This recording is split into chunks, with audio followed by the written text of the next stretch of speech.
In this video, we're going to be looking at examples of compounds that can function as both acids and bases, starting with water.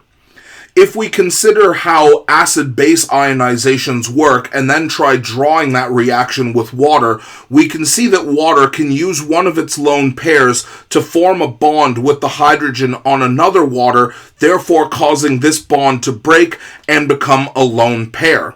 Now, if we look at the water molecule on the left, we can see that this water molecule is clearly losing an H+. It's being pulled off by the water molecule on the right. So if this water molecule is losing an H+,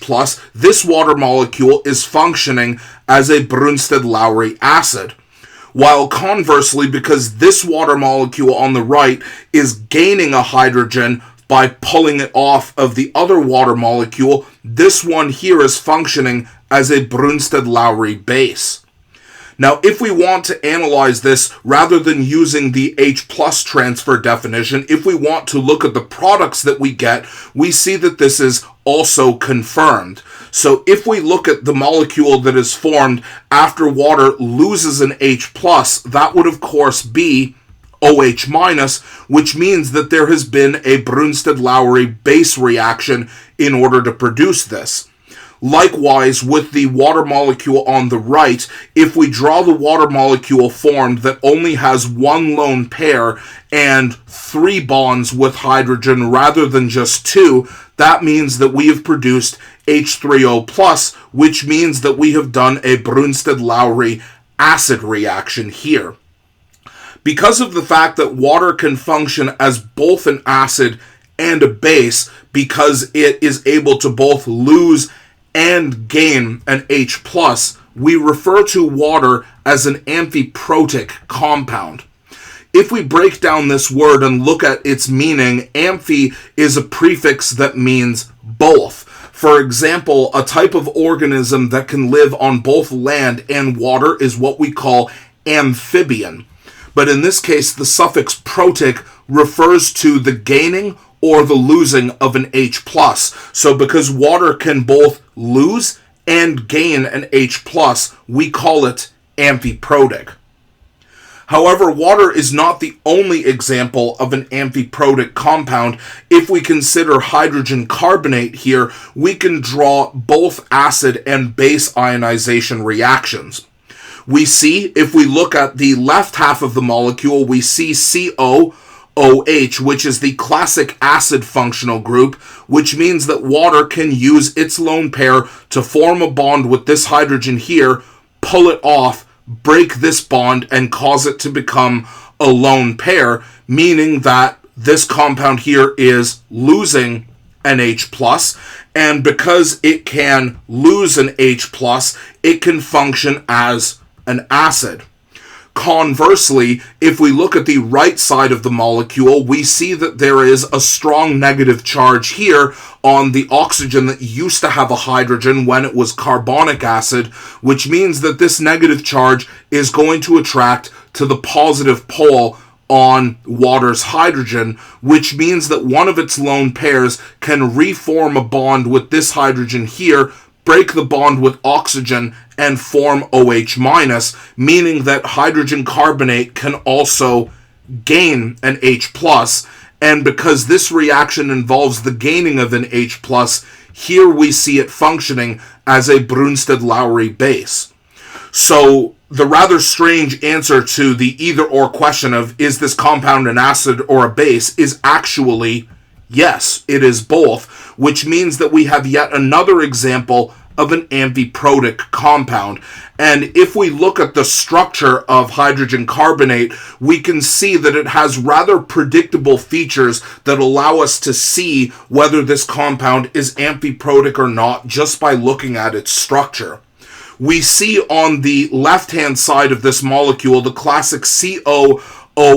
acid functional group, and this indicates that the compound has what we call an easily ionizable hydrogen, which simply means that it has a hydrogen that has a strong enough positive pole so that water can form a bond with it and break this bond, resulting in the formation of the H3O plus ion and giving this oxygen a negative charge, therefore undergoing an ionization reaction. So if this easily ionizable H plus is not here, either if there is no hydrogen here or it doesn't have a strong enough positive pole for water to attract to, it cannot act as an acid without this feature present. Conversely, if we want a compound to be able to gain an H+, it needs a relatively strong to very strong negative charge to be able to attract to the positive pole of the hydrogen of water and use one of its lone pairs to form a bond and break the bond with water, therefore forming OH-. So if a strong enough negative charge is not present, the compound cannot act as a base. However, hydrogen carbonate clearly has both of these features, which makes it a classic example of an amphiprotic compound. Another family of classic amphiprotic compounds are actually amino acids, which are of particular relevance to biochemists and anyone who needs a background in chemistry in order to study biology. So if we ask the two questions, does the compound have an easily ionizable hydrogen, and is there a strong enough negative charge? The answer, as we'll see to both of those, is yes. We know by looking at the acid functional group, we have COOH, so this is a classic carboxylic acid functional group, which means that the hydrogen has a fairly strong positive pole, which means that oxygen can use its lone pair to form a bond with the hydrogen, break this bond, and pull it off in order to make H3O+. So here we have it functioning as an acid.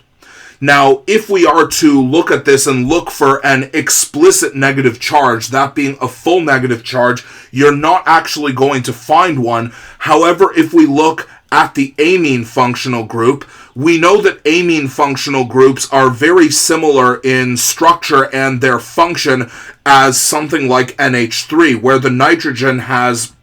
a fairly strong negative pole with a lone pair that is able to form a bond with hydrogen on water, therefore breaking it off and forming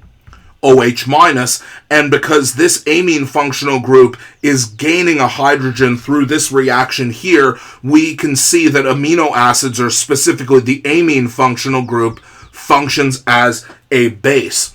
So as long as a compound or an organic compound contains both a carboxylic acid and amine functional group, these compounds can also be considered amphiprotic compounds, even though simplistic definitions of amphiprotic compounds demand that they have full negative charges. We can see that even though an amine has a partial charge, this is strong enough to be able to pull a hydrogen off of water. Now, as a consideration for how amino acids are studied in the human body, remember that the human body is over 70% water, which means that there is more than enough water for the acid and base functional groups to actually react with, which means that all amino acids in the human body generally exist in their ionized forms, which look like this. And this is a rather strange or compound, or has a rather strange name, that we call a Zwitter ion, or if you prefer in the original German, Zwitter ion. And a Zwitter ion or Zwitter ion is a specific type of ion that actually does not have any overall charge, but the overall charge is canceled because the negative charge on the acid functional group after it is ionized is canceled by the positive charge on the base functional group after it has ionized. So even though this molecule overall is considered neutral, it actually is neutral because the two charges cancel each other out, hence why this structure is relatively specialized. So before the next video, you can test your knowledge of amphiprotic compounds by considering this amino acid here, valine. See if you can draw the ionization mechanism that results in this compound, showing that it is both an acid and a base, and then draw the Zwita ion that forms as a consequence, and then see if you can try the practice problems that follow after to confirm your knowledge of how amphiprotic compounds work.